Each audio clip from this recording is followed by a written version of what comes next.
Hey, so tonight we're going to talk about something pretty wild. What would it be like if you suddenly woke up as a German soldier in World War I? I mean, this shit was intense, like really intense. Oh, and if you're enjoying these stories, I'd really appreciate a like or subscribe. Super curious where you're all listening from, so drop a comment with your location and what time it is there. Always blows my mind how people are falling asleep to this all over the world. Alright, find that cozy spot, take a nice slow breath and just let your body sink into whatever you're lying on. We're heading back to 1914 and trust me, you're going to be real grateful for that mattress by the time we're done. So congratulations, you just woke up in August 1914 in a barracks somewhere in Germany. Your eyes open to dim morning light filtering through small windows. The straw-filled mattress beneath you crinkles as you shift. Around you, dozens of other men are stirring, some already pulling on their field grey uniforms. Your nostrils fill with the distinct smell of wool uniforms, leather boots, and the sweat of too many men packed into too small a space. Somewhere, coffee is brewing. Not real coffee, mind you. The kind of weak, grainy substitute that passes for it in military quarters. You sit up, your back stiff from the thin mattress. A bell clangs outside and suddenly everyone's moving faster. You're swept up in it like you already know what to do. Schnell! Schnell! Someone shouts. Quick, quick! You find yourself dressed in a scratchy wool uniform. Field grey they call it, but it's more like a greenish grey that fades to a duller shade after washing. The boots are stiff leather, already worn in the right places for your feet. That's weird, right? Like they've been yours for months.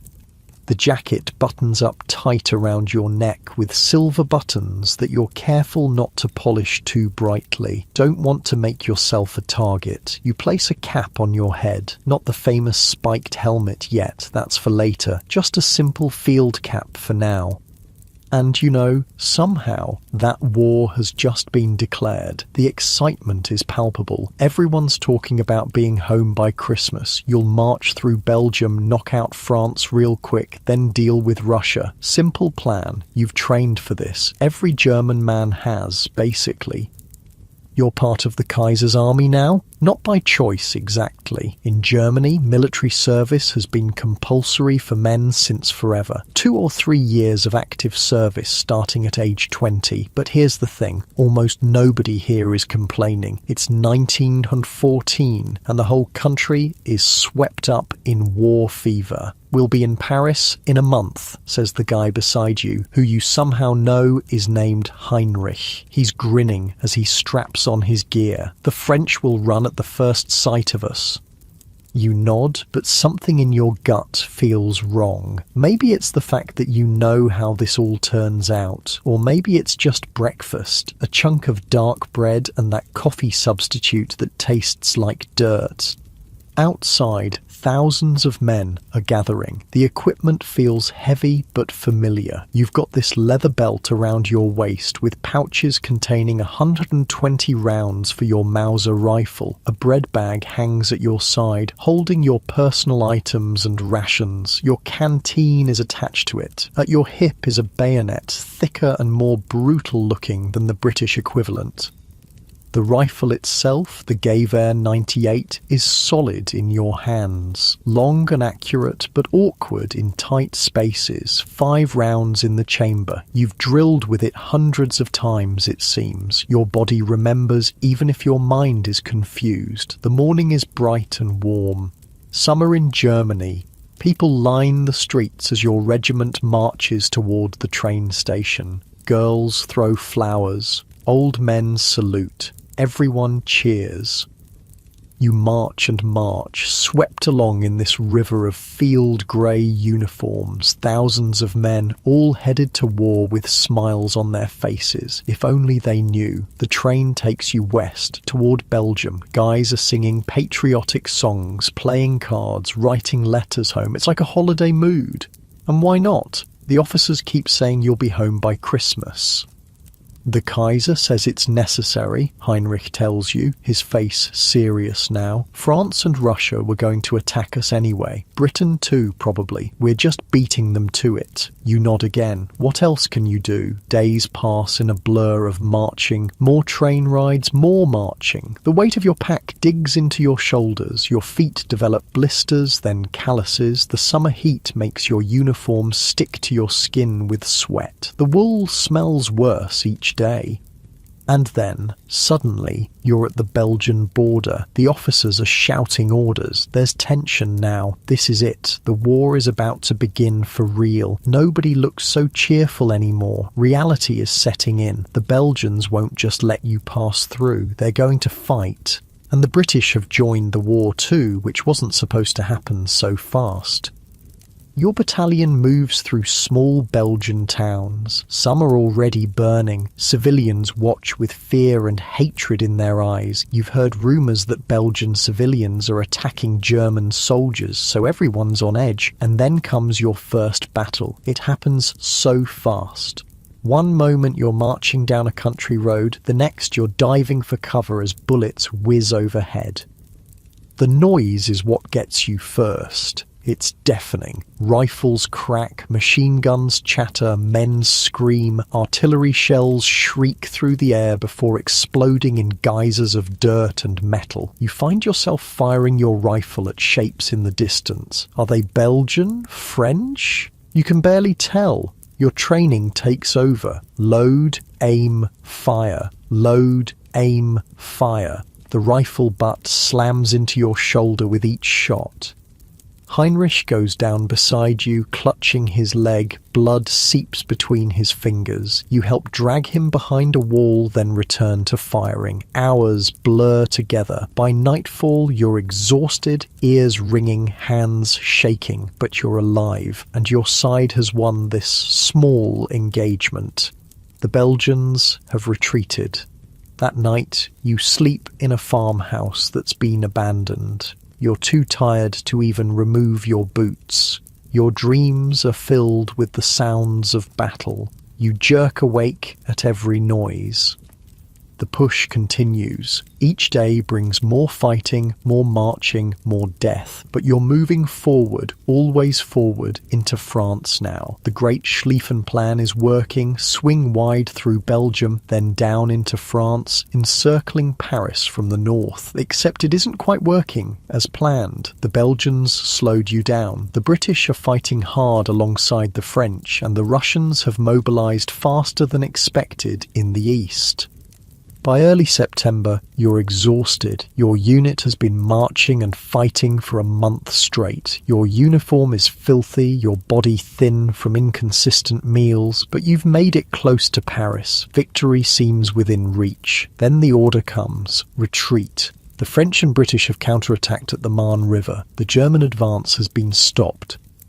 You fall back with the rest of your unit, confused and demoralized. This wasn't supposed to happen. Paris was almost within reach. Now you're digging in north of the Aisne River, creating defensive positions, and that's how it begins. The trenches. At first, they're just shallow scrapes in the dirt, places to take cover from enemy fire, but as days turn to weeks, they grow deeper, more complex. By October, you're living in a trench. The autumn rains have started, turning the floors to mud. You slosh through water that sometimes reaches your knees. Your feet are constantly wet, the skin starting to rot. Trench foot, they call it. But here's the thing about German trenches. They're better built than the Allied ones. The Germans, you, are planning to stay on the defensive now. Hold what you've gained in Belgium and northern France while dealing with Russia. So, your officers have you digging deeper, reinforcing the walls with timber and sandbags. In some places, they even use concrete. The trenches are dug in a zigzag pattern to limit the damage from shell explosions. You help build dugouts into the sides of the trenches, underground rooms where you can shelter from artillery. Unlike the British dugouts, which are usually just a few feet deep, the German ones go down 12 feet or more, sometimes with multiple levels connected by wooden stairs. It's hard work, but it gives you something to do, and when it's finished, you have relatively safe places to sleep, eat, even relax a bit. Some dugouts eventually get electric lights, powered by generators, luxury compared to what the British and French have. The routine of trench life quickly becomes normal. Stand watch at dawn and dusk when attacks are most likely. Work on strengthening the trenches during the day. Send out patrols at night to scout no man's land or raid enemy trenches. Food is decent enough at first. Dark bread, sausage, sometimes fresh meat, potatoes and vegetables, coffee, or at least that substitute, beer occasionally if you're lucky. Each day you get 2 cigars or cigarettes, small comforts. The boredom is almost worse than the fear. Hours and hours of nothing happening. You write letters home, play cards with the other men, clean your rifle for the 100th time. And then there's the rats, massive things, fat from feeding on corpses in no man's land. They scurry through the trenches at night, bold enough to run across your body while you're trying to sleep. Lice too, infesting your uniform, biting incessantly. You can feel them crawling on your skin. The itch never stops. The smell is something else entirely. Mud and human waste, unwashed bodies, rotting food, the sweet, sickening odour of corpses decomposing just outside the trench. You stop noticing it after a while, your nose adjusting to the constant assault. Winter comes, bringing freezing temperatures. The mud turns to ice, then back to mud, then ice again. Your feet are never warm. You wrap them in whatever you can find, newspaper, extra socks, bits of blanket. Your dugout becomes a haven. Down there, below ground level, it stays a bit warmer. You huddle with the other men for warmth, personal space long forgotten. Christmas 1914 arrives. You're still in France, not home like everyone promised. But something strange happens. The firing stops. Across no man's land, you can hear the British singing carols. Someone on your side starts singing too. Before the officers can stop it, men from both sides are climbing out of their trenches, meeting in no man's land, exchanging small gifts, cigarettes, chocolate, badges. There's even a football game. For a few hours, there's no war, just men who want to be home, finding a moment of peace. But it doesn't last. The officers put an end to it. The war resumes, and now there's a new horror to face. In April 1915, near Ypres, your commanders try something new. Gas, chlorine gas, released from cylinders, forming a greenish-yellow cloud that drifts toward the enemy trenches. You watch from a distance, gas mask ready. The Allied soldiers opposite have no protection. They cough, choke, die. It opens a gap in their line, but the German forces aren't ready to exploit it fully. And soon enough, the Allies have gas too. Now you have to worry about poison drifting into your trench. The gas mask is uncomfortable, restricting your vision and breathing, but it's better than having your lungs dissolved. The war grinds on. 1915 passes, then 1916. Major battles flare up. Verdun, the Somme, but the lines barely move. Millions die for gains measured in yards. Your world shrinks to the few hundred yards of trench that your unit occupies. You know every corner of it, which boards are loose, where the best shelter is during artillery bombardments, which parts flood worst after rain. Your body settles into this new normal. You sleep lightly, one ear always alert for danger. You can tell the difference between dozens of shell types just by their sound as they fly overhead. You know exactly how long it takes to put on your gas mask. Friends die. New men arrive to replace them. They look so young, so clean. They haven't learned yet how to survive. Many don't last long. You survive because you're careful. You keep your head down. You don't volunteer for dangerous missions. You maintain your equipment. You watch for signs of trench foot and treat it early. But mostly, you survive because of luck. The shell that lands 10 feet away instead of directly in your dugout, the sniper who misses by inches, the patrol that chooses the trench section next to yours to raid. And all the while, the war keeps changing. New weapons appear, flamethrowers, better machine guns, more effective artillery, tanks lumbering across no man's land like iron monsters. You shift a little, getting more comfortable as you think about how, in the middle of all this horror and monotony, the uniform on your back is changing too. The iconic spiked helmet, the Pickelhaube, is being replaced by the new Stahlhelm, a steel helmet that offers better protection. Your blue uniform has given way entirely to field grey. Equipment evolves, adapting to the realities of this new kind of warfare. By 1917, the war has transformed everything. You've been in the trenches so long now that civilian life feels like a distant dream. The man you were before the war, he's gone, replaced by this hollow-eyed veteran who flinches at loud noises and can sleep through artillery barrages. Your trench has become more sophisticated over time. What started as a simple ditch is now an engineering marvel, 12 feet deep in places, reinforced with timber and concrete. Dugouts extend far underground, some big enough to house dozens of men. The officers' dugouts even have proper furniture salvaged from abandoned houses. This morning, you wake in your underground shelter. Unlike the British and French troops, who often sleep in shallow holes or right in the trench itself, your dugout is relatively comfortable, deep enough that artillery can't reach it unless there's a direct hit. The wooden planks beneath you aren't exactly a featherbed, but they're dry. That's something. The space is crowded with 8 other men, all still sleeping in the dim light of a single electric bulb powered by a generator somewhere behind the lines. Their breathing creates a chorus of snores and wheezes. The air is thick with the smell of unwashed bodies, damp wool and tobacco.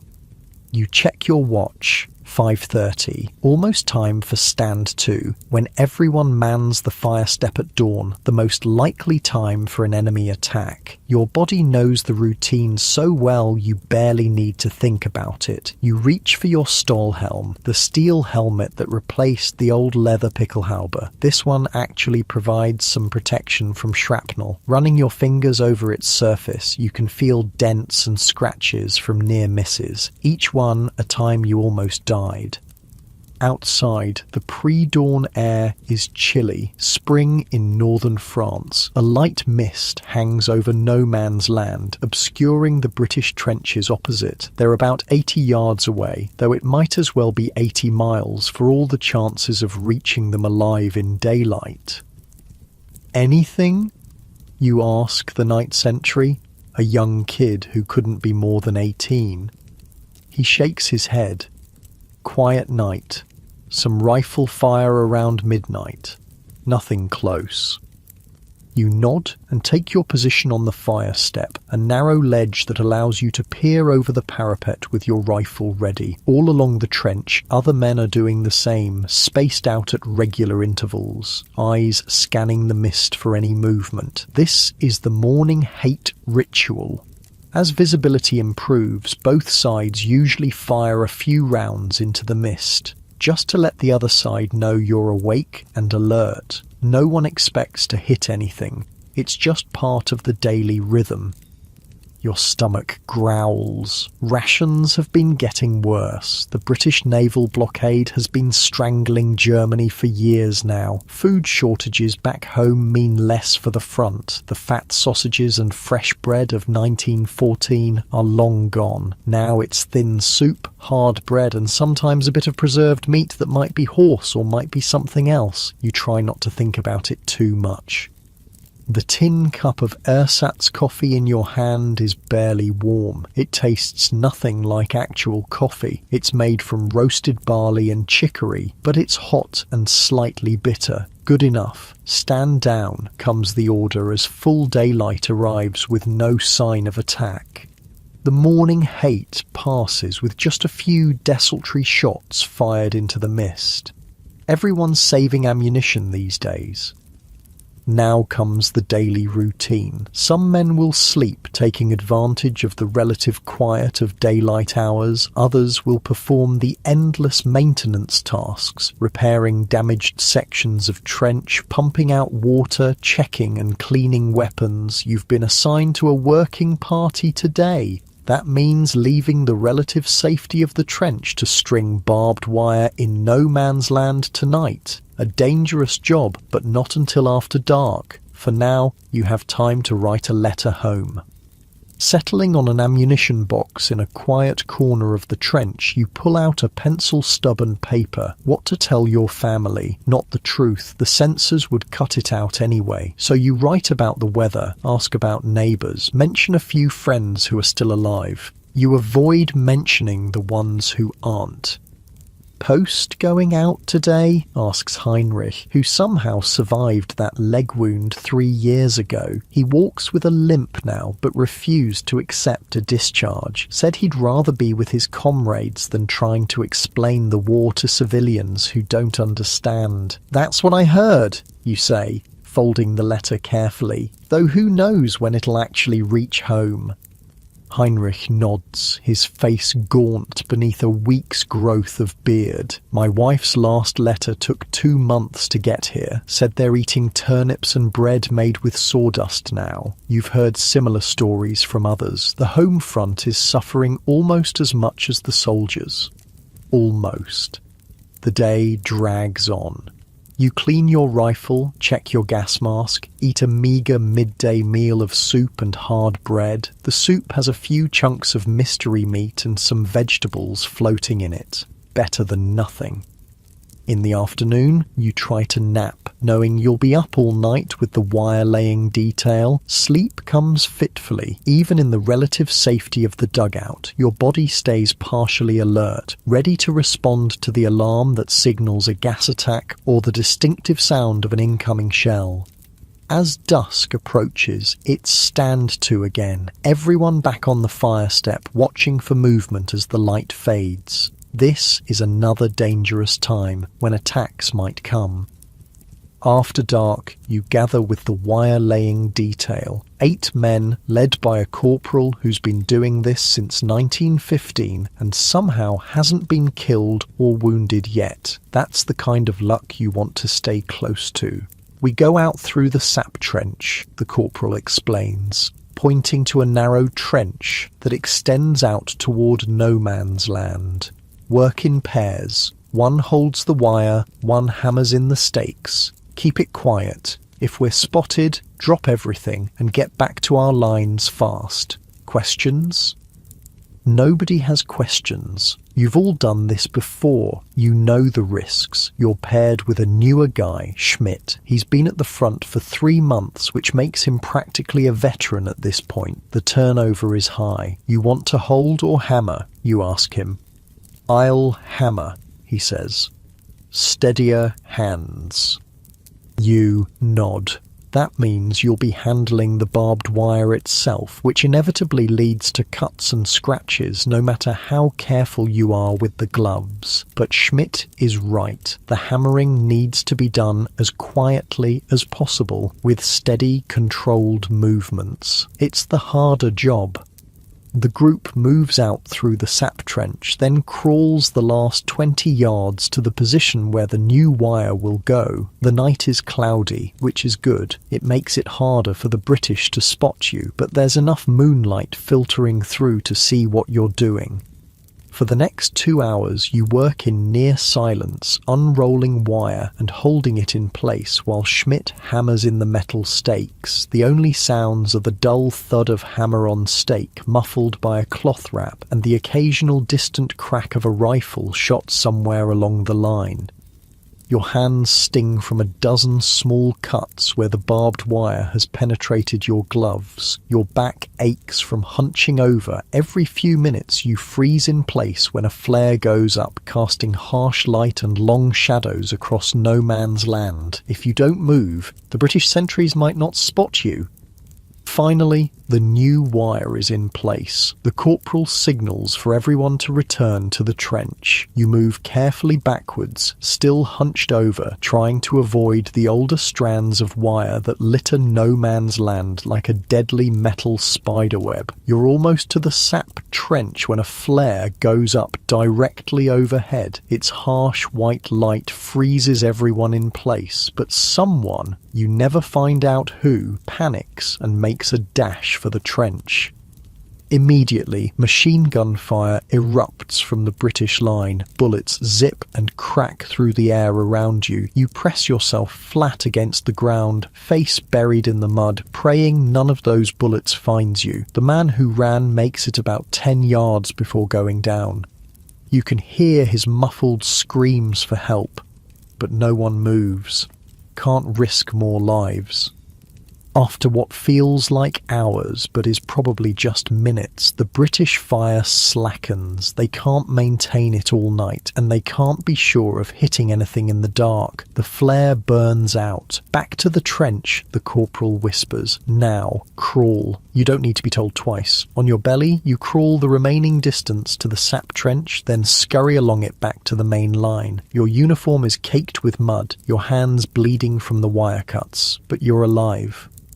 The wounded man is still out there. His cries have grown weaker. A patrol might go out for him later if the officers deem it worth the risk. Often they don't. Back in the relative safety of the main trench, you slump against the wall, exhausted. Your heart is still racing from the close call. Schmidt sits beside you, his face pale in the darkness. "Smoke?" he offers, holding out a crumpled cigarette.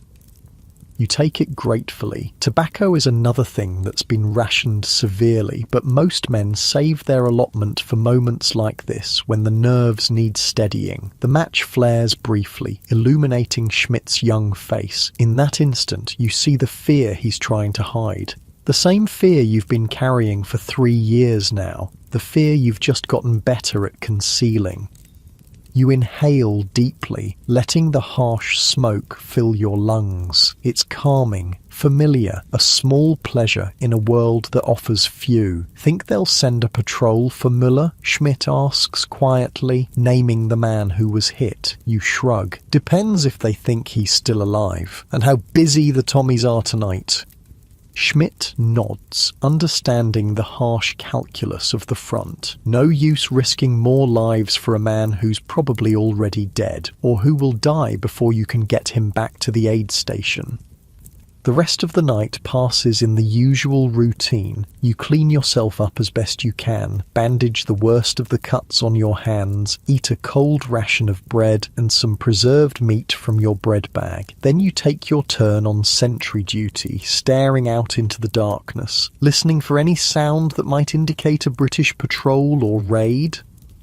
The next day brings news. Another big offensive is coming. The rumours have been circulating for weeks, but now it's official. The spring offensive of 1918, Germany's last great push to win the war before American troops arrive in large numbers. The plan sounds ambitious. Break through the British lines, drive to the Channel ports, cut off their supply lines, end the war before the Americans can make a difference. But you've heard big plans before. The Schlieffen Plan in 1914, the attack on Verdun in 1916 that was supposed to bleed France white. None of them delivered the promised victory. Still, there's a different feeling this time. Units from the Eastern Front are arriving daily, freed up by Russia's exit from the war. New tactics have been developed. Stormtroopers, special assault troops, have been training for months. For the first time in years, there's a sense of possibility. Maybe, just maybe, this war can still be won. The preparations are intense. Training in the new infiltration tactics, stockpiling ammunition and supplies, bringing up artillery, all done as secretly as possible to maintain the element of surprise. You find yourself assigned to a stormtrooper unit based on your experience and relatively good physical condition, a rarity after years of poor rations. The training is different from anything you've done before. Instead of massed attacks across no man's land, you'll be moving in small groups, bypassing strong points, pushing deep into enemy territory. The weapons are different too. More machine guns, many of them lighter models that can be carried by 1 or 2 men. Flamethrowers, the new MP-18 submachine guns, automatic weapons perfect for trench clearing, and plenty of grenades, both the stick type and the egg-shaped models. The training is exhausting, but it's also the most interesting thing you've done in years. It feels good to be moving, to be active, instead of just sitting in a trench waiting for shells to fall. And there's better food, at least temporarily. The army is making sure the assault troops are well fed. Meat appears in the stew again. There's even real coffee occasionally. As the offensive draws closer, tension builds. Everyone knows this is Germany's last best chance.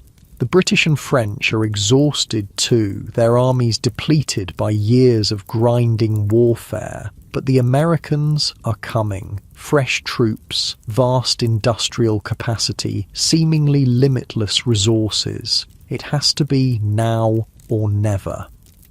The night before the attack, you try to sleep but can't. No one can. The dugout is filled with restless men checking equipment, writing last letters home, quietly talking in small groups. You think about all you've survived to reach this point. The early battles in Belgium, the retreat from the Marne, years of trench warfare, gas attacks, artillery bombardments that turned the landscape into a cratered moonscape, raids and counter-raids across no man's land. So many close calls. The bullet that passed through your sleeve without touching skin, the shell that buried you alive until your comrades dug you out, the gas attack where your mask leaked slightly, leaving you coughing blood for days but still alive when others died. And now it comes down to this. One massive push to break the stalemate and end the war. Will you survive this too? The odds aren't good. The initial assault troops always suffer the heaviest casualties, but what choice do you have? Desert? You'd likely be caught and shot. And where would you go anyway? The enemy lines are just as dangerous, and home is hundreds of miles away across a war zone. No, you'll do your duty, like you always have. Follow orders. Try to stay alive. That's all anyone can do in this war. As dawn approaches, you gear up. The Stahlhelm sits heavy on your head. Your ammunition pouches are full, extra grenades hanging from your belt. The MP-18 is a comforting weight in your hands, far more effective for close combat than the old Mauser rifle. Your body feels tense, but ready. 4 years of war have turned you into something you never expected to be. A professional soldier, skilled in the art of killing and surviving. Around you, thousands of other men are preparing the same way. The trenches are packed with troops, far more than usual. The attack will come on a wide front, a massive effort to rupture the Allied lines. The artillery begins before dawn, thousands of guns firing in a carefully orchestrated bombardment. Not the days-long shelling that telegraphs an attack, but a short, intense barrage designed to stun and suppress rather than destroy. Gas shells mix with high explosives, forcing the British to don their masks, making it harder for them to fight when the assault comes. You check your watch, counting down the minutes. The bombardment will last exactly 2 hours. Then you go over the top. Your mouth is dry. Your heart pounds in your chest. Around you, men make final adjustments to their equipment, some praying quietly, others silent with their own thoughts. The roar of the guns is deafening, even in the dugout. Above, the ground shakes with each impact. Dust filters down from the ceiling. Then the whistle blows. It's time. You climb the steps to the trench, then up to the fire step. The sky is just beginning to lighten with dawn. Smoke and dust from the bombardment hang in the air, providing some cover. The officer gives the signal, and you're up and over the parapet, moving forward in a crouch, not the headlong rush of earlier attacks. The stormtrooper tactics call for infiltration, finding weak points, bypassing strong resistance. The ground of no man's land is a nightmare landscape of shell holes, tangles of barbed wire and debris, but the engineers have cut paths through the wire, marked with white tape. You follow these paths, moving as quickly as possible while staying low. Surprisingly, there's little fire from the British lines. The bombardment has done its job, forcing them to keep their heads down, disrupting their communications. Your squad reaches the first British trench and drops into it. A few defenders are still there, dazed from the shelling. Brief, violent close-quarter fighting erupts. The MP-18 proves its worth, sweeping the trench with automatic fire. Grenades are tossed into dugouts. Within minutes, this section of trench is secured. But you don't stay to consolidate. That's for the regular infantry following behind. The stormtroopers push on, heading for the second line of trenches, and incredibly, it's working. The British defences are crumbling. The combination of the new tactics, the short, sharp bombardment, and the sheer weight of German numbers is overwhelming them. By mid-morning, you've advanced further in a few hours than either side has managed in years of previous fighting. The breakthrough you've all been waiting for seems to be happening. The exhilaration of movement, of advance, after years of static trench warfare is intoxicating. Despite the danger, despite the casualties, there's a wild energy in pushing forward, in seeing the enemy retreat. By nightfall, your unit has penetrated miles behind what was the British front line that morning. You're exhausted, hungry, thirsty, but triumphant. For the first time in years, it feels like the war might actually end, and Germany might actually win. As you settle into a captured British dugout for a few hours of rest, you allow yourself to imagine going home. Not just on leave, but for good. The war over, peace, normal life. It seems almost within reach now. You stretch out on a British Army cot, more comfortable than anything you've slept on in months. Your muscles gradually relax, the tension of the day's fighting slowly ebbing away. Despite the distant rumble of artillery and the unfamiliar surroundings, your body is surrendering to exhaustion. You shift slightly, finding that perfect spot as your breathing naturally slows, and just for a moment you allow yourself to hope that this offensive might really be the one that ends. The offensive continues for days, then weeks. The elation of that first breakthrough fades as the advance begins to slow. The British and French are falling back, yes, but in good order. They're not breaking, and now the supply lines are becoming a problem.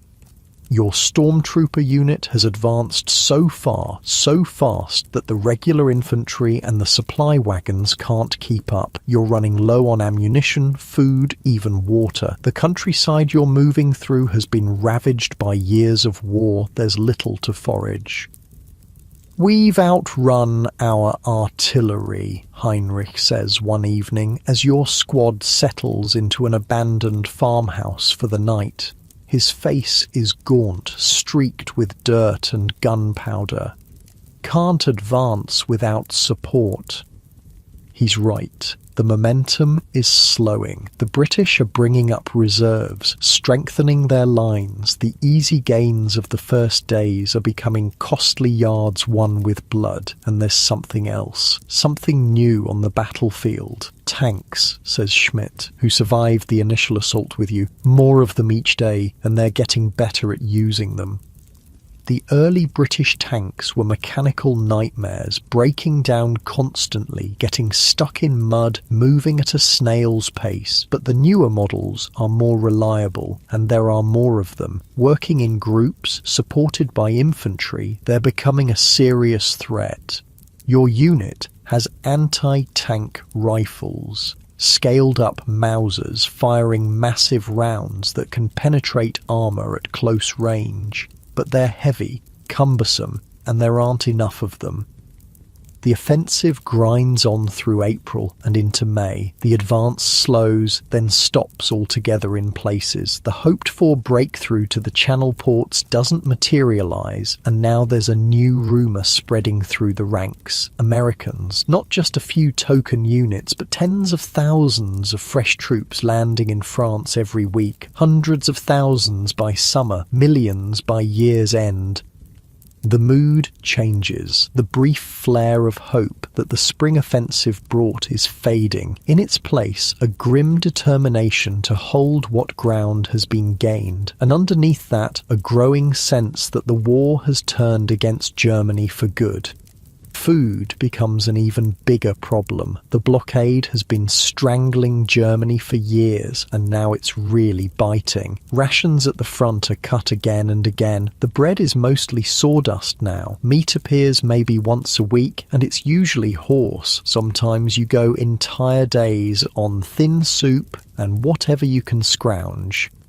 Your body adapts. You learn to ignore the constant gnawing hunger. Your belt needs new holes punched as your waist shrinks. Your uniform hangs loose on your frame, but you're still luckier than the civilians back home, who are literally starving in some cities. Summer brings a new enemy: Spanish influenza. It sweeps through the trenches like wildfire. Men who survived years of shells and bullets are dying in days from this invisible killer. The medical stations are overwhelmed.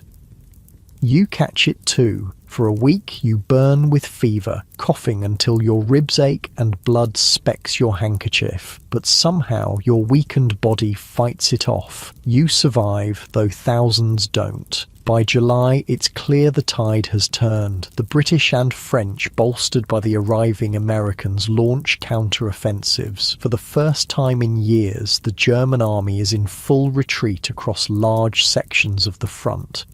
Your unit is pulled back from the salient created by the spring offensive. The ground gained at such cost is abandoned. It's a bitter pill to swallow. The retreat is orderly at first, fighting rearguard actions, withdrawing to prepared positions, making the enemy pay for every mile. But as summer turns to fall, the retreat accelerates. Equipment is abandoned. Units become disorganized. Morale plummets. "We've lost the war," Heinrich says bluntly one night in late September. You're huddled in a ruined church taking shelter from the rain. What's left of your company, maybe 40 men out of 200, is scattered among the debris. No one contradicts him. It's what everyone's thinking, but few dare say aloud. Germany has lost. It's just a question of how much longer the fighting will drag on. How many more will die for a cause that's already doomed? October brings political change at home. Word filters through to the front of a new government, of peace feelers being extended to the Allies. The Kaiser's absolute power is being curtailed. Revolution is in the air. And still the retreat continues. Back across northern France, back toward Belgium, toward Germany itself. The once mighty German army is a shell of its former self. Equipment is failing. Replacements are teenagers or old men, barely trained. Food and ammunition are in critically short supply. You've been promoted to sergeant, not through any great heroism, but simply because you've survived when so many others haven't. Your experience is now a rare commodity. 4 years at the front makes you almost a mythical figure to the new recruits. The fighting takes on a desperate quality. Units are ordered to hold positions at all costs, then abandoned when the line breaks elsewhere. Communications break down. Sometimes you're not even sure who's in command anymore. One cold, rainy morning in early November, your company commander, a lieutenant who's been at the front all of 3 weeks, gathers what's left of the unit. "I've received orders," he says, his young face solemn. "We're to fall back to the next defensive line, 10 kilometers east." Nobody asks why. It's just another retreat in a season of retreats. You gather your meagre belongings, the Stahlhelm, now dented and scarred, the MP18, which you've managed to keep through the retreat, a few personal items in your bread bag, a half-empty canteen. The march east is silent, men too exhausted and demoralized for conversation. The roads are choked with retreating troops, abandoned equipment, civilian refugees. It's a scene of defeat. That night, huddled around a small fire in yet another ruined building, the lieutenant makes another announcement. There are rumours of an armistice, he says carefully. Nothing official yet, but the fighting may end soon. The news is met with stunned silence. After 4 years of slaughter, the idea that it might simply stop is almost impossible to comprehend. No one cheers, no one celebrates. You've all seen too much, lost too much. What happens then? Someone finally asks. To us, I mean. The lieutenant shrugs. We go home, I suppose. Home. The word sounds foreign, unreal. What is home now? What's left of it? And who are you now, after all you've seen and done? These questions hang in the air, unanswered. The next day brings more retreat, more confusion. Rumours fly. The Kaiser has abdicated. There's revolution in Berlin. The Navy has mutinied at Kiel. No one knows what's true anymore. And then, on November 11th, it happens. The guns fall silent. Officers read out the terms of the armistice. The war is over. The reaction among the men is complex. Relief, yes, but also numbness, disbelief, and questions. So many questions about what comes next. Over the following days, the reality sinks in. Germany has not just lost the war, it has collapsed. The Kaiser has fled to Holland. A republic has been declared in Berlin. The once mighty German Empire is no more. The army begins the long march home, not as conquering heroes, but as a defeated force. The American President Wilson has laid out his 14 points for peace. There's talk of a treaty to be negotiated at Versailles, but that's for politicians to worry about. For now, you just want to go home. The journey is slow, chaotic. The railways are barely functioning.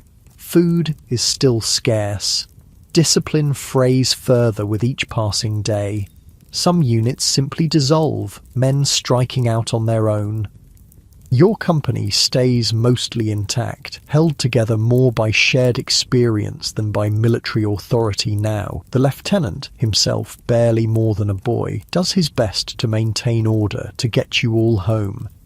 Home is a small town in Bavaria for you. You haven't seen it in 2 years, not since your last leave. Letters have been sporadic in recent months, so you're not even sure what you'll find there. Your parents, if they're still alive, the girl you were engaged to before the war. Has she waited?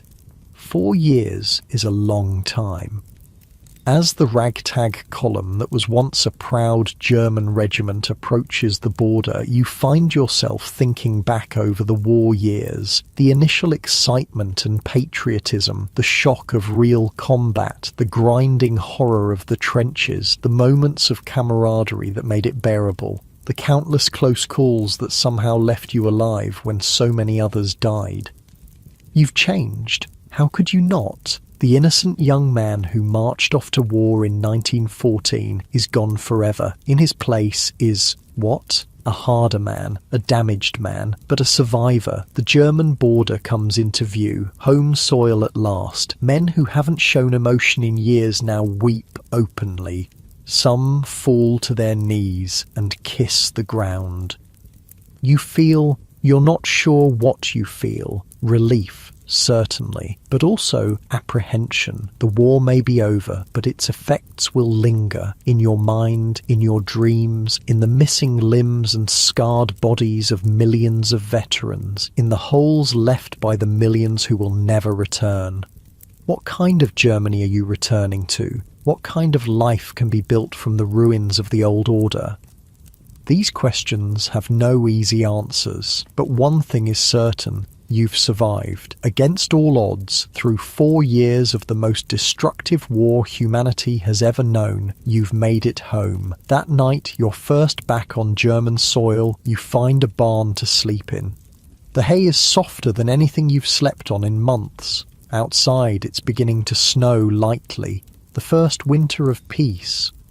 As you lie there, staring up at the rafters, your body finally begins to relax truly and deeply for the first time in years. The constant vigilance, the hair-trigger alertness that kept you alive at the front begins to ebb away. Your breathing slows, your muscles unclench. You're safe. You've survived. The questions about the future, about Germany's fate, about your own place in this new world, can wait for tomorrow. Tonight, you're simply grateful to be alive, to be home. In the quiet darkness of the barn, with the soft sounds of breathing from the other men around you, you find a moment of peace. Not happiness exactly. That might come later, with time, but peace, an ending to the long nightmare. Your eyelids grow heavy, but you resist sleep for a moment longer, savouring this feeling. Around you, some men are already snoring. Others talk quietly, making plans for when they reach their hometowns. Your limbs feel pleasantly heavy as your body sinks deeper into the hay. You shift slightly, getting more comfortable as your thoughts drift to the small Bavarian town where you grew up, wondering what remains of it, what remains of you. Your breathing settles into a steady rhythm as memories of home mix with the harsh realities of what you've just lived through. The journey home takes longer than expected. Germany is in chaos. The revolution that started with sailors in Kiel has spread. Workers' councils have taken control in some cities. There are food riots, political assassinations, armed clashes between communists and nationalists. Your unit fragments further with each passing day. Men peel off when the route takes them near their hometowns. By the time you reach Bavaria, only a handful of your original company remains. Heinrich, Schmidt, and a few others who've survived the full 4 years. What will you do now? Heinrich asks as you share a last meal together, scraps of bread and cheese obtained from a sympathetic farmer. His face is still gaunt, his eyes haunted, but there's something else there now, a tentative hope. Find my family, you say. Then, I don't know, find work somehow. You pause, considering.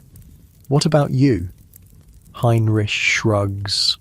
My brother has a carpentry shop. If it's still there, maybe he'll take me on. He doesn't mention his wife, who stopped writing months ago. No one knows if she left him or if the letters simply didn't get through. In the morning, your paths diverge. Brief handshakes, mumbled good wishes, no grand farewells. You've seen too much together for empty sentimentality. The bonds forged in the trenches don't need words. And then you're alone, truly alone, for the first time in years. No unit, no comrades, no orders to follow, just you and the road leading to your hometown. It's a strange feeling, this solitude. Part of you welcomes it after years of forced proximity to other men in trenches and dugouts. But part of you feels exposed, vulnerable without the collective security of the unit.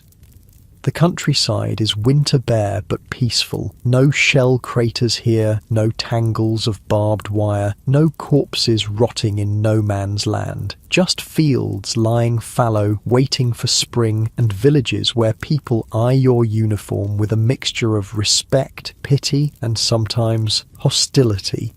Germany has lost, and the soldiers who fought are now symbols of that defeat. In some towns you see red flags flying, the emblem of the revolutionaries. In others, the old imperial flags still hang, though the Kaiser himself has fled to exile in Holland. The country seems unsure of what it is now, what it will become. You walk for days, catching occasional rides on farm wagons or trucks. Your feet, which marched across Belgium and France, carry you the last miles home without complaint.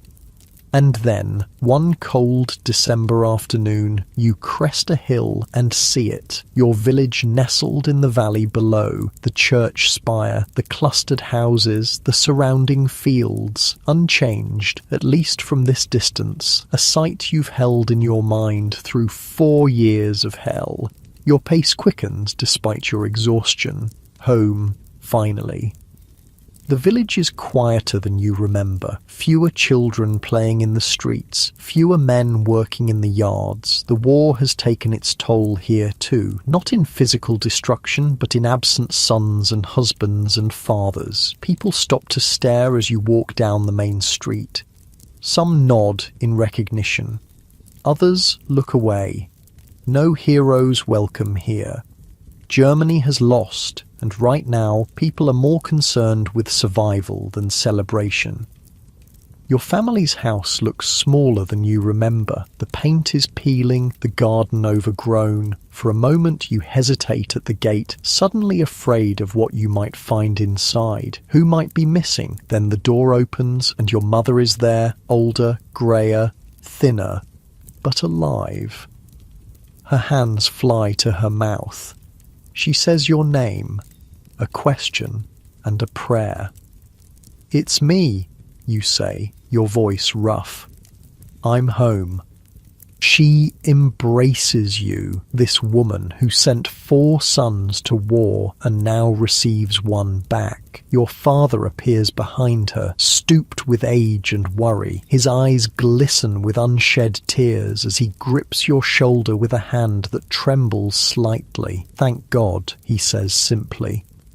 Later, sitting at the kitchen table that featured in so many of your trench dreams, you learn the family's war story. One brother killed at Verdun, another missing on the Eastern Front, presumed dead, the third wounded, now living in Munich with a wife he met while recovering in hospital.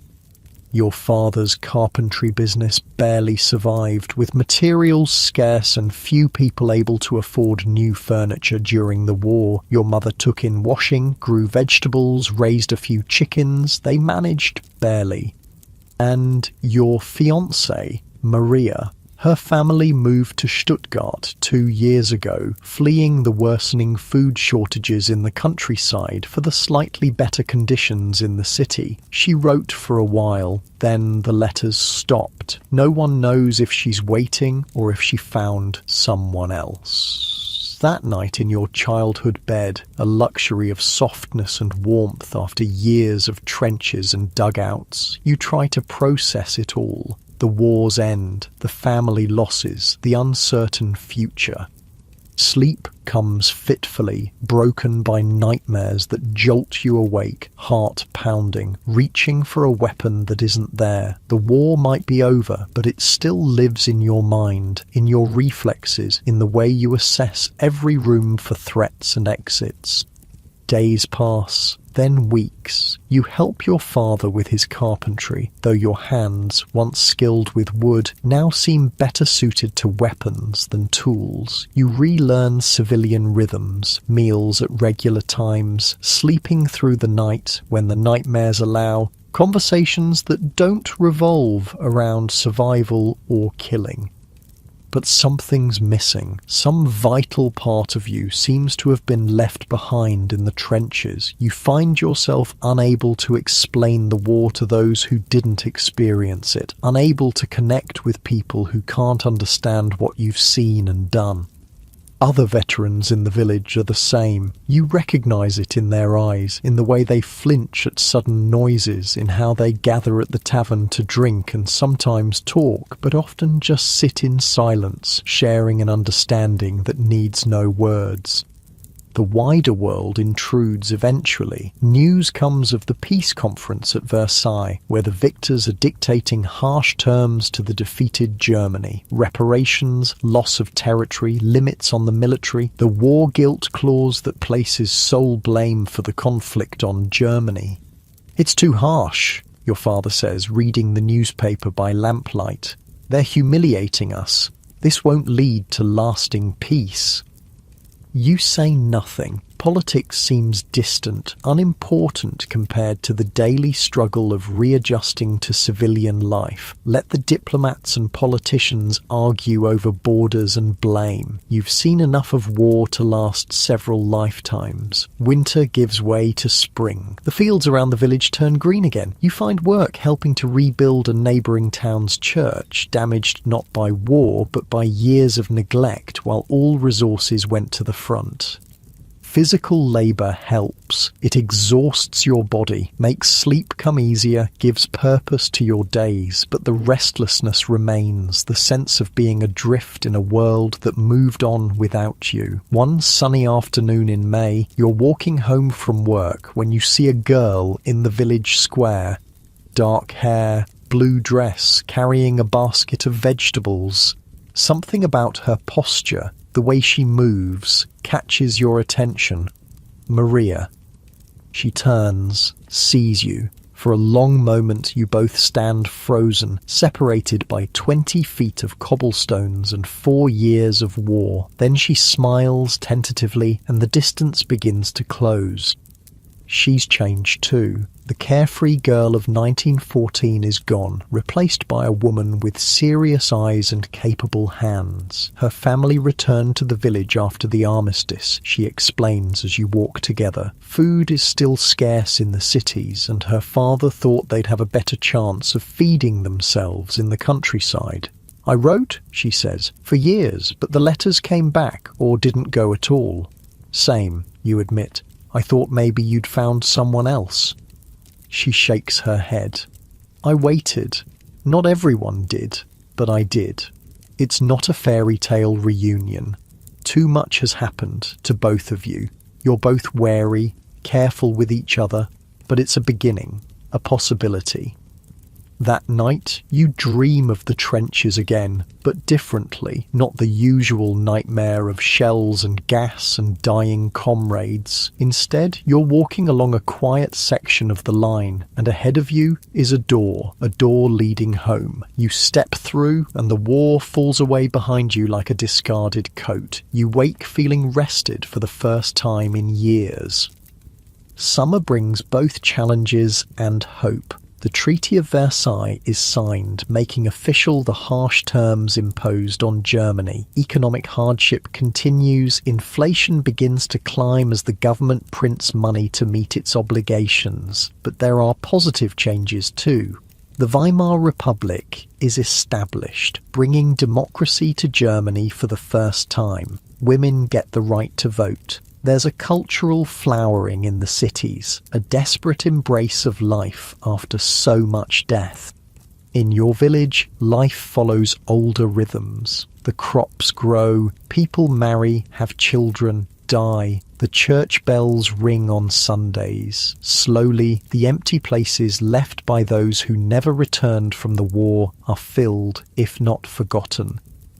You and Maria grow closer, carefully rebuilding what was lost. She doesn't ask about the war, and you don't offer. Some burdens can't be shared, not fully, but she seems to understand the silence, the nightmares, the moments when you're present in body, but your mind is back in the trenches. In late August, you propose, using the same ring you gave her before you marched off to war in 1914. She kept it all this time on a chain around her neck. Yes, she says simply. Now, finally, yes. The wedding is small, constrained by the economic hardship that affects everyone. But there's joy in it, a defiant joy that insists on finding happiness even in difficult times. Your father gives you a portion of his land, and together with some of your army pay that you manage to save, you begin building a small house. Your carpentry skills, rusty at first, return with practice. Maria plants a garden. It's a modest beginning, but it's yours. At night, lying beside her, you sometimes find yourself marveling at the simple miracle of peace, of a roof that won't be shelled, of sleep without the need for sentries, of a future that might contain growing old together. The war recedes day by day, not forgotten, never that, but no longer dominating every thought, every reaction. The nightmares come less frequently. The reflexes that kept you alive at the front slowly give way to civilian habits. In October, news comes that your missing brother has been found alive. A prisoner in Russia, released months after the armistice, he's been making his slow way home across a Europe still recovering from war. The family reunion is tearful, joyous, tinged with grief for those who didn't return. Your brother is rail-thin, his eyes holding the same haunted look you sometimes catch in your own reflection. But he's alive, another survivor. Together you begin to talk about the war in ways you can't with those who weren't there. Not everything. Some experiences are too personal, too painful to share, but enough to ease the isolation. As winter approaches again, you put the finishing touches on your new home. It's simple but solid, built to last. Like you, scarred, changed by what it's endured, but standing. On the first snowy evening of the year, you sit with Maria by the fireplace in your newly completed house. The warmth of the fire, the softness of her hand in yours, the quiet knowledge that you have survived and found your way home. These things fill you with a profound gratitude. "We made it," Maria says softly, as if reading your thoughts. "Yes, you agree, we did."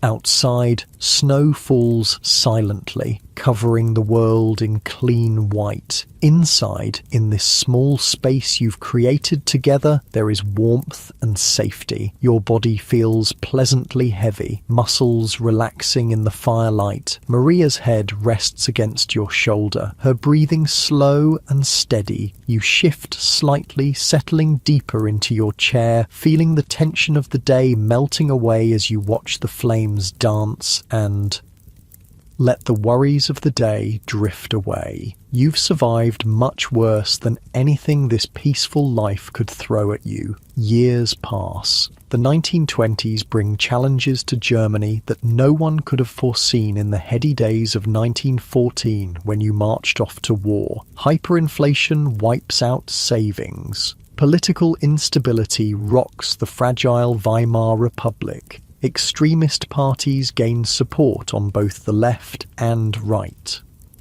But in your village, somewhat isolated from the worst urban problems, life goes on. Your carpentry business grows modestly. You and Maria have 2 children, a boy and a girl. You don't name the boy after either of your fallen brothers. Some ghosts are better left undisturbed. The war remains with you, but differently now. Less immediate, more like an old injury that aches when the weather changes. The nightmares come rarely. You can hear a car backfire without diving for cover. Progress. You rarely talk about your experiences, even with other veterans. What's the point? Those who weren't there couldn't understand, and those who were don't need you to explain. But sometimes on quiet evenings, you find yourself telling your children edited versions of your war stories. Not the horror, the death, the fear, but tales of camaraderie, of small kindnesses amid the chaos, of the strange beauty of a flare illuminating the night sky, of the international Christmas truce of 1914, when enemies briefly became friends. "Were you scared?" your son asks one night, his young face serious in the lamplight. You consider lying, then decide against it. Yes, you admit. Everyone was. Brave men aren't the ones who don't feel fear. They're the ones who do what needs doing despite the fear. He nods, absorbing this. You hope he never has to apply the lesson. The 1930s arrive, bringing economic depression and the rise of a new political movement. The National Socialists, led by an Austrian corporal who fought on the same front you did. Their message resonates with many, restoring German pride, overturning the hated Versailles Treaty, providing jobs and stability. You keep your distance. You've seen enough killing, enough blind nationalism, but many of your fellow veterans are drawn to the Nazi message, seeing in it a validation of their sacrifices, a promise that their suffering wasn't in vain. Your brother joins the party early. Arguments at family gatherings become heated, then stop altogether as you see less and less of each other. It's not worth losing family over politics, you think, until the politics becomes impossible to ignore. In 1939, 25 years after you marched off to the war to end all wars, Germany is at war again. Your son is now the age you were in 1914, history repeating itself in the cruelest way. But he doesn't march off with the same patriotic fervour that carried you into Belgium. He's more clear-eyed, perhaps because he grew up hearing your carefully edited war stories, perhaps because this new war lacks the innocent optimism of 1914. They're saying the same things they said last time, he tells you before he leaves, that we'll be home by Christmas, that one big push will end it. You hug him fiercely, knowing too well the odds against such promises. Keep your head down, you say, the advice of one soldier to another. Do what you need to survive. He nods, understanding. Then he's gone, another generation sent to war. The Second World War is both eerily familiar and completely different from your experience. The same countries fighting, but with new weapons, new tactics, new ideologies. The scale is even larger, the destruction more complete. You follow the news as best you can, tracing the German advances across Europe on a map in your workshop. So much faster than in your war, thanks to tanks and aircraft. France falls in weeks, not the years of stalemate you experienced.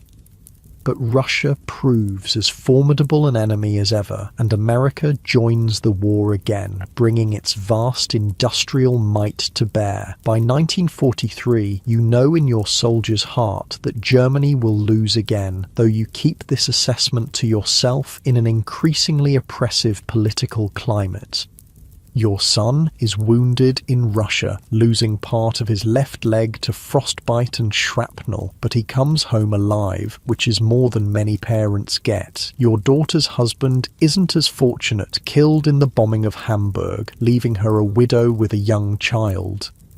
When the end comes in 1945, it's even more catastrophic than 1918. Germany is not just defeated, but destroyed, occupied, divided. The full horrors of the Nazi regime are revealed to a shocked world. No one talks about the glory of war anymore. How do we rebuild from this? Your son asks, sitting beside you as you both watch American soldiers patrol your village street. His artificial leg is propped beside him, a testament to the war's cost. The same way we did last time, you tell him, one day at a time, but hopefully with more wisdom. The years after the Second World War bring changes you could never have imagined as a young soldier in 1914. Germany divided into East and West. The Cold War, economic recovery in the West that becomes known as the economic miracle, new technology that transforms daily life, television, jet aircraft, computers. You grow old in a world that increasingly bears little resemblance to the one you fought for. The empire you defended is long gone. The Kaiser, once revered almost as a god, is a footnote in history books. Even the nations you fought against have transformed. The British Empire fading, France rebuilding, Russia now the Soviet Union behind an iron curtain. Through it all, you live your quiet life. Carpentry gives way to retirement. Children grow up, have children of their own. Maria's dark hair turns silver, but her smile remains the same. You tend your garden, play with your grandchildren, read books about the war written by historians who weren't born when you huddled in those muddy trenches. Some of these books get it right, many don't. They capture the facts but miss the feeling, the mind-numbing boredom punctuated by moments of sheer terror, the bone-deep exhaustion, the way a hot cup of coffee could feel like a miracle after days of cold rations. In the 1960s, 50 years after the war began, a young historian visits your village, interviewing veterans for a book. There aren't many of you left now. What was it really like, he asks, pen poised over notebook, tape recorder whirring. The trenches, I mean. You consider the question, the weight of all those experiences pressing on you. How to explain it to someone who wasn't there? Mud, you say, finally. It was mostly mud. And waiting. And being afraid but pretending you weren't. He nods, writing furiously, but you can tell he doesn't really understand. How could he?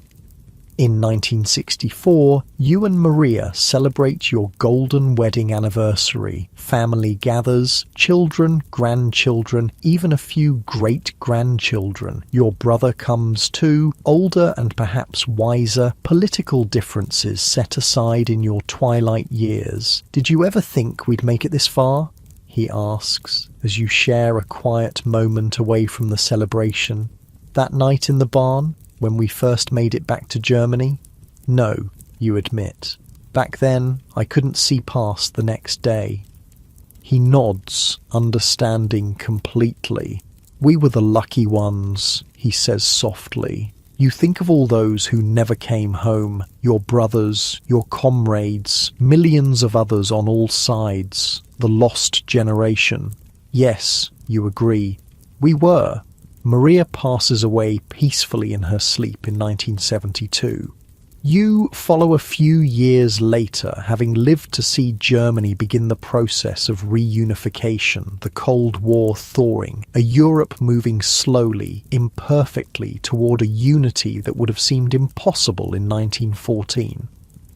Your grandchildren inherit your medals, your carefully preserved Stahlhelm, your few wartime photographs, artifacts of a conflict that shaped the 20th century, that carved its lessons into your life and the lives of millions of others. And the question that began this journey, could you have survived as a German soldier in World War I, finds its answer in the life you built afterward. Not just survived, but eventually thrived, carrying the scars, yes, but not defined by them. Because that, perhaps, is the true test of survival, not just making it through the bombs and bullets, the gas and the mud, but finding a way to live afterward, to build something meaningful from the ruins, to discover joy and purpose despite the weight of memory. It's a lesson that resonates beyond that specific war, that specific role. It speaks to anyone who has faced trauma, loss, seemingly insurmountable challenges, the human capacity for endurance, for rebuilding, for finding light even after the darkest experiences. And now as this story draws to a close, perhaps you're feeling a little of that weight yourself. The heaviness of history, the poignancy of lives shaped by forces larger than themselves. It's a lot to hold. So let it go for now. Let your body sink deeper into your bed. Feel the softness beneath you, the warmth of your covers, so different from that hard ground of no man's land, those damp dugouts where soldiers once huddled. Your breathing is slowing now, becoming deeper, more regular. Each breath carrying you further from the tensions of the day, the busy thoughts of your mind. The weight of your head against the pillow feels good, just right. Your eyelids are growing heavier with each slow blink. That's it. There's no need to fight it. Your muscles are relaxing one by one, starting with your feet, that pleasant heaviness spreading up through your legs. Your hips settling more comfortably into the mattress. Your stomach and chest rising and falling with each breath, a little slower, a little deeper each time. Your shoulders dropping away from your ears, releasing tension you might not even have realized you were holding. Your arms heavy at your sides, fingers uncurling, relaxed, your neck and jaw softening, the tiny muscles around your eyes letting go. That's it. The story of that German soldier from over a century ago fades now, like an old photograph. Interesting to contemplate, but no longer immediate, just drifting thoughts as sleep approaches. You're in that comfortable space now between wakefulness and sleep, thoughts becoming less distinct, more dreamlike, images and sensations blending together, safe and warm in your bed, protected from the elements that those soldiers once faced. No mud, no cold, no danger, just comfort and security as you drift deeper. Your breathing is the rhythm of deep relaxation now. Your body heavy, pleasantly weighted against the mattress, holding you in that perfect stillness that comes just before sleep. The outside world recedes further with each breath, sounds becoming distant, less important. Your focus turning inward to the peaceful quiet of your own mind and body.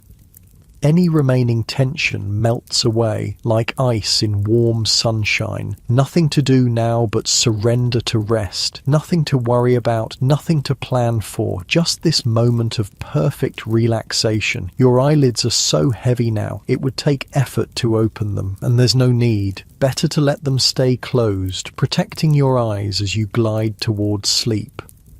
Each breath carries you deeper, the subtle shift as conscious thought gives way to the gentle beginnings of dreams, images forming and dissolving, memories and imagination intertwining. The rhythm of your heart slows to its resting pace, your body temperature dropping slightly as it prepares for deep sleep. All natural processes happening just as they should. And with each passing moment, you're drifting further from wakefulness, thoughts becoming more fragmentary, less connected, the mind beginning its nightly journey through dreams. All the tension, all the worries of the day, they're far away now, impossible to hold on to, even if you wanted to, which you don't. Better to let them go, to sink into this perfect relaxation. Sleep is so close now, just beyond the thinnest of veils, and passing through that veil is as easy as taking your next breath, as natural as the beating of your heart. So surrender to it completely. Let go of any last holdouts of wakefulness. Give yourself permission to fall into that deep, restorative sleep that refreshes body and mind. Drifting now, floating, the borders between thoughts blurring, fading, consciousness dissolving into the warm embrace of deep sleep. And as you finally cross that threshold, know that your mind and body are doing exactly what they need to do. Healing, restoring, preparing for another day, but that's for tomorrow. For now, there is only this perfect moment of transition, this gentle slide into dreams. Sleep now, deep and peaceful, until morning light returns to wake you, refreshed and renewed. Sleep, soft and gentle. Sleep.